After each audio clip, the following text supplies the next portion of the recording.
everyone. My name's Stephanie, your host now and forever for the Creative Conversations podcast for more creators.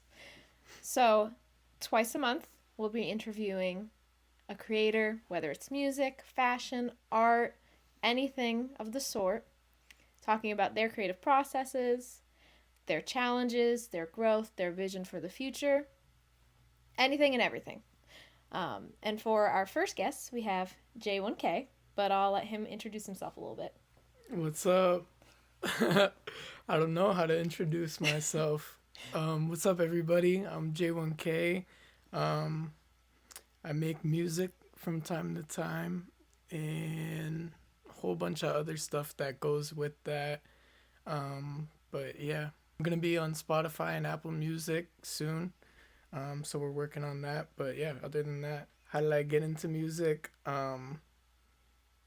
Yeah, I mean, without trying to be corny, like music's definitely just always been a part of my life. When I was younger, listening to and watching music videos and dancing along to them and stuff of that nature was always something I loved doing. My older brother was always a musician, was in bands growing up, always played the drums, so there was always a drum kit around me. Um, so I would always kind of hang around him, watch him play the drums, fool around on the drum kit. And then eventually in eighth grade, I had just been listening to a lot. I started listening to a lot of like underground music and people like XXX Tentacion and stuff. And I kind of realized like I always had this other thing in me too that I wasn't gonna always work or like always do something normal. I always thought I was gonna do something creative. So whether it was YouTube or being in the WWE, I wanted to be a monster truck driver when I was younger. Um, so stuff like that. It eventually led to me just going to my brother's house one day. I don't know if it was Cubase or what program he had, but yeah, we made my first song. He was on it, and it was kind of just for fun. But then I showed my friends, they liked it. I put it on SoundCloud. The whole grade heard it, and then everybody at school was talking about it. So I kind of just kept going from there. That's awesome. Yeah. So, would you say your brother's kind of like your biggest influence for music? Yeah, my brother definitely is probably my biggest influence in life That's in nice. general. Yeah. Um, so where did you get your stage name and what does it mean to you? Um, J1K came about from I've gone through a series of names throughout my career. When I first started, I was not originally J1K, but as I got older and stuff, and just always throughout the music career, you go through your little insecurities of wanting to hide or change things or make things new. And so I ended up shortening my name just to like J, but I didn't have any music out at the time. I had taken down all my old stuff and I was working on rebranding myself. And on Snapchat back in the day, people used to put like how many views they were getting in their name on Snapchat. So, um, as silly and meaningless as it is, I had my name just as J and then 1K for like the number of viewers I was getting at the time on Snapchat. And then eventually one day it just kind of stuck. And people recently have actually asked me the question, and I've thought of there's this Kodak Black song where they ask him in an interview. I think he's on like the Breakfast Club or something. Like, how'd you get the name Kodak Black? And you could tell he doesn't really have an answer for it, so he kind of makes something up in the moment, which sounds good, and he ends up making a song out of it, which is like, I'm no cameraman, but I'll shoot somebody for being named Kodak Black, whatever. But so I've thought of like little things like J1K because every word I say is worth 1,000 or stuff like that. But yeah, the honest answer is that, yeah, no, just simple, came from my name on Snapchat. And what it means to me, I would say, I saw these questions earlier when you had sent them to me, and like I said, that was the one I was talking to you off camera before that really stuck with me. What does it mean to me? And I was thinking about how I would answer that, give some type of like performative answer or something like that. And what I really realized is, like, right before I came here, I was looking at myself in the mirror. Like, you could ask Shiloh. I was even like asking for advice on my outfit and stuff. And then I was like, yeah, like I just feel like Jacob. I was having a very Jacob moment. And then I put on this jacket and I was like, see, now I feel like JAY1K. Now I can pull up to come and do this little podcast and stuff. So I guess what it means for me is feeling confident in myself, and that speaks to my music too, because I have so much music that people don't hear. And the stuff I put out is stuff that I'm really kind of confident and proud of. And so, yeah, JAY1K just means being confident in my own skin and feeling like in that energy of abundance and like a magnet where anything I want can just come to me. Yeah, I feel like especially as an artist, being confident with yourself, with your art is the most important thing. I feel like it's the number one thing that can take you to success. Yeah. So walk me through your creative process. So what does making a track look like for you, and what does your catalog look like at the moment? So right now I do have a couple songs out on SoundCloud. That would be Blackjack, Saffron, uh, a what would you call like a song without words? Just like a beat? Yeah, like an instrumental track Instrumental. that I made on my own. That's called IKWYH. My two most recent songs I dropped are Lately and Endangering, that are available on SoundCloud right now. And yeah, coming this Saturday, Saffron and Lately will both be available on Apple Music, Spotify, all the big platforms, all that good stuff. Yeah. You guys can't see it. Shiloh's cheering in the background. Let's go! So what was it like making those songs? Does each one have like a different process, or does it just like flow through you? Yeah, yeah, that word flow. I've actually done a college project on this before, like flow state. I was in a class for drugs and alcohol, so um, I study behavioral science, I should clarify. So I was in a class for drugs and alcohol, so I had to relate the paper to drugs and alcohol, but I did how drugs and alcohol impact flow state, and it was actually pretty cool. I wrote a paper about how like if you're in the studio, like smoking, drinking, like how that could impact what's called flow state. And that's really the most important aspect of my recording process, is finding that flow state. So most often what recording looks like for me is, honestly, I'll create a whole entire song and just kind of treat it as a throwaway or like a warm-up track, and then the next time, the next beat I load up will be like the one I put a lot of thought into each lyric and really trying, because what I mean by flow is typically that's like finding the melody first for me, finding something that's catchy and then putting lyrics to it. So yeah, I'll kind of use like a warm-up track to kind of just get shake kind of the BS off and tap into like whatever. I feel like I'm tapping into something where it's like I can express my feelings and something that's true to my situation, but also relatable to somebody else, and like someone else can take their own meaning from it and like be able to enjoy it too. So yeah.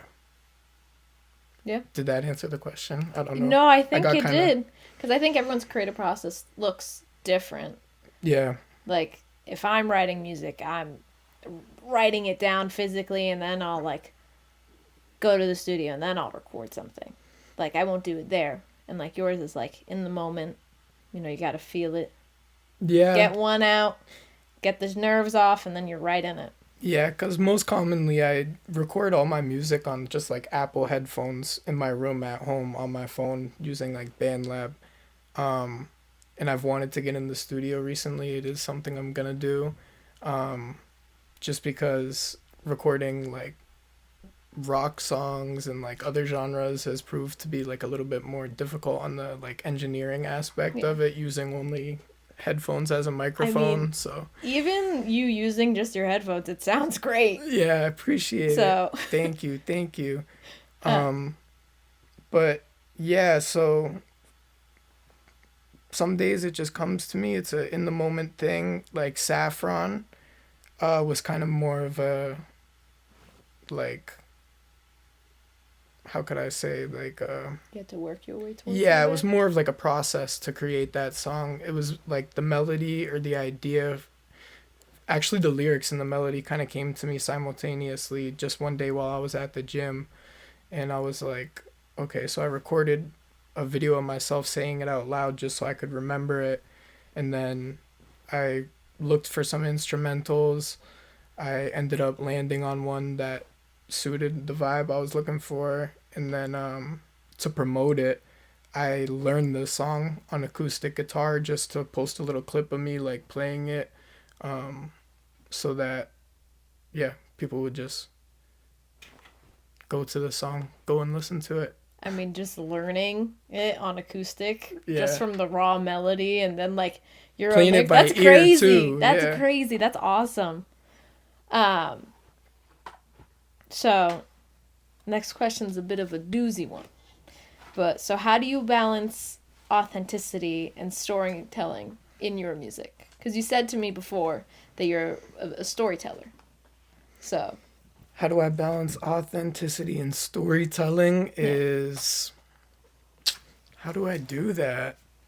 I don't know. How do I balance? Storyteller, I feel like you're so authentic, it helps you storytell. Yeah. Yeah, like is every, like are songs your own lived experiences? Because that's authenticity and storytelling in one. Or is it like a character that you made that's going through it, but taking aspects of your own life and putting it into your music? Yeah, no, I think Cody Rocket said it best, which is like, Cody is me, bro. This is like actually a common like trope that's popped up in my head recently, and I have to like debate with myself over it. Like this concept of like can you separate the art from the artist? Obviously, that's a very popular conversation, and I don't know, it's a difficult question for me to answer.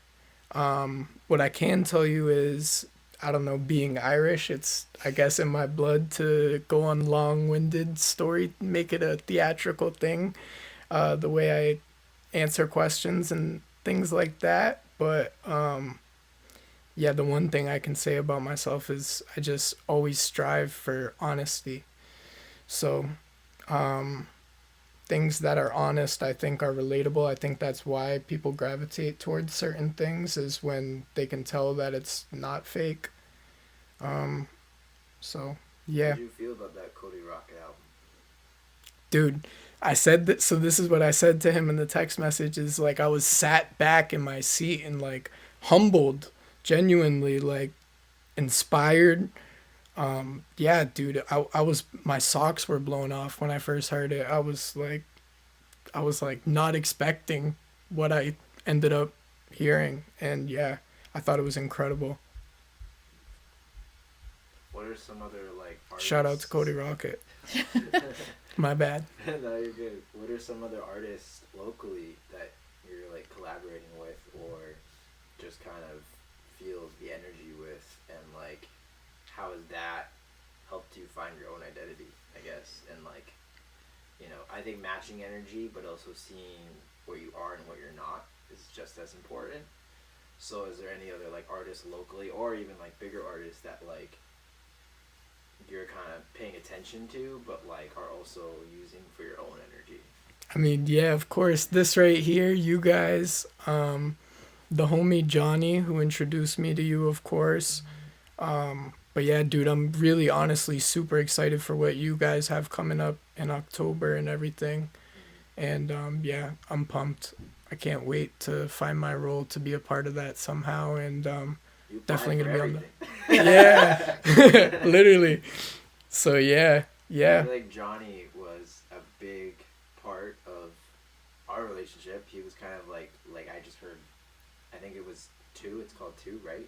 The one with yes, JAY1K. yes, yes. So I heard that for the first time, and I was just like blown away. And I was like, "Who is this?" And he's like, and even the story of him meeting you, I didn't even get clearly. But then he told me he ran into you at work, and it was like right around the time when I heard that song, and I was like, "Dude, I already like I fuck with the energy. Like I need like I need to meet this guy." Yeah, 100%. bro. And then we talked about Mask, and then we Dude. got you a Mask, and it was just like, dude, I just know like this kid is like he's the next. Yeah, bro. JAY1K. It was so synchronistic and like insane. Like, yeah, everything just all lined up. 100%. Yeah.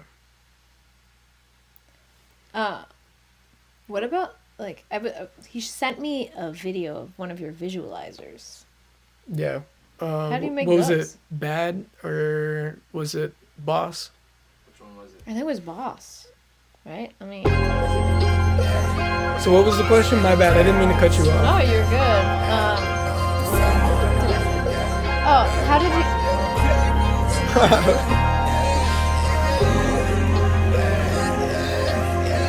I just think this visualizer is so cool. Thank you. Yeah, this is Boss. This shit ain't no average. You barking on the wrong tree. She said I'm fucking with the wrong bitch. She said, why you play like that? I told her, baby, I'm a boss. I said, baby, this some raw shit. I might go a street with the Ross later. Flying LAX from out of Boston. Next week back to Florida like the fucking girls. Really sweet like a strawberry. Ink slip on a red eye jailbreak. Guess we couldn't have a trap. That shit run V12. Made the bitch need a neck brace. So wait, what is that logo? That's Is that just like JAY1K? yes. Yo, I like it. So- I've never seen that. Every Holy shit, that looks hard. every negative has a positive, every male has a female, every left has a right, every up has a down. So to the other J1K logo that you were a fan of, that's kind of like Wow, that one's incredible. yeah, That thank looks you. like See, I just really like this visualizer. Thank yeah. Did you use any AI when making it, or was it like all things you found online? All like, natural, all all natural? natural, straight from the iPhone, straight from my brain. That clip I recorded. I have a good habit of going to the gym, so and Yeah, I you're in incredible shape, by the way. thank you, And it thank you. shows, like, So I keep track of that. I'll take videos of myself at the gym and stuff. And so that video I just cropped to a landscape zoomed in portion of my body, put a couple filters on it. I slowed it down a lot, and just kind of the way I was naturally twitching and glitching while recording the video makes it look cool, like I'm bobbing like some type of video game character or Yeah. something. So yeah, I really like the way that came out because it ended up looking exactly how I imagined it. So yeah. I am obsessed with that logo. Yeah. That one is just. Dude, that one I feel like I'm not even into like jewelry like that, but like I feel like I need to get a chain of that one day. That is like. Is it webs? Is it skeletons? Is it? It's like viscera. Is it? Viscera. That's what it is. I don't know what that is. It's like it's like Oh, like the veins. it's not just like your veins. It's like your blood. Like, it's kind of nasty, but it's cool. Like it makes really cool designs. Like I don't know why I think of like. Do you know Diablo? Do you know the video game Diablo? I don't. I'm unfamiliar. Well, there's like this cinematic trailer. It's kind of gross, but it's like really cool. Just the cinematic trailer, and it's like they build something out of viscera, and I don't know. That just reminded me of that. Like Look just at, I everything learned coming something together. today. Both of us. Same. Hell yeah. No, I just wanted to talk about the song too. Is that unreleased or is that? Yeah, that one's like one I was pretty happy with when I finished it. So I didn't know if I wanted to do a music video for it or a visualizer or yeah, something like that. So I think it looks really cool, and just been kind of hanging on to it, waiting for the right idea, the right moment, or yeah, whatever it is. I don't know why when I first heard it, I was like, has like a country twang. I don't know, just the way that you were like, Swear to God, yeah, I felt, country twang. yeah. I don't know, just the way that you were Yo. like rapping in the beginning. Dude, I'm like blown away and like so happy to hear that, because Shiloh knows my upcoming tape, JAY1K, is all about trying to curate that like American kind of country twang, Like exactly like you're the describing. raspiness. It just reminded me of like original, like just like country music, but like with obviously like the rap take on it. Yeah, so something I like kind of try and put into my music is like this. I've had like, I always visualize things when I hear things. So like when I hear certain music that puts me in like a certain same type of vibe as other music, even if it's completely different genres. Like for example, this one Young Boy song and this other song by a band I listen to called Sleep Token. Oh, I love Sleep Token. Dude, They're oh so my good. goodness. Oh my goodness. So, yeah, they're like one of my biggest influences, but what is it? Just when I hear that, like certain like whatever it is, it's like a drug in the music that I could hear, and it's like, yeah, I would call it Americana when I hear it, because it reminds me of like Crossroad with like a guitar, like Yeah. kind of like country, like yeah, like I said, at a crossroad type of scenario. And so yeah, that's what I kind of try and put into my music. So I'm really happy to hear. Yeah, Really no, happy to hear if that comes across. that's like honestly like the first thing I thought about when I heard it. So hey, your message is coming through. Hell So yeah. that's a good sign. that your message Appreciate is coming it. through. Yeah, I guess be on the lookout, Boss, and the tape that's gonna follow it, and Boss will be the single to kind of promote the upcoming tape, JAY1K, which is yeah, again, just that twist on Americana and putting my own swagger into everything I'm making. And yeah, The cover is crazy. appreciate it, and that's just a rough draft, so The cover. we'll see. When do you have a date for it? Don't have a date for it. Saturday, excuse me, Saturday, August 30th. Lately, Saffron are available on Spotify, Apple Music, all the big platforms. And then yeah, Boss is gonna be out soon after that. So And can we talk about how you're only 20 years old? I am Yeah, 20. which is crazy. Yes. And I guess final thought, is there a message that you would like to leave anybody else in just art, music, energy, something maybe you tell your younger self, something maybe you tell your older self? Be yourself. Be yourself. And yeah, just be yourself. Put your own twist on things. Take your inspiration and turn it into something that's unique to yourself. And yeah, if you find something that's familiar to the ear, that's like a cheat code to making a hit. So if you can tap into that source, catch that melody, and then, like I said, be yourself and be real and be honest in the lyrics, and you can somehow craft the story if you're creative enough to do that, then I think you got a hit on your hands, and that's pretty much the method right there. Just gave it out for free. Thanks for joining us, guys, on the Creative Conversations podcast. I hope you enjoyed our first episode with JAY1K. Thanks for coming. Thank you guys Thanks for so talking much. with us. Like I said, this is dope. everything you guys have going on. I'm super supportive of all the more stuff. So yeah, more life, more money, more success. Let's do it. More 1K. Yeah, more 1K coming out soon. Like I said, Saffron available, lately available, all platforms, Saturday, August 30th. And then after that, Boss and the J1K tape. It's coming.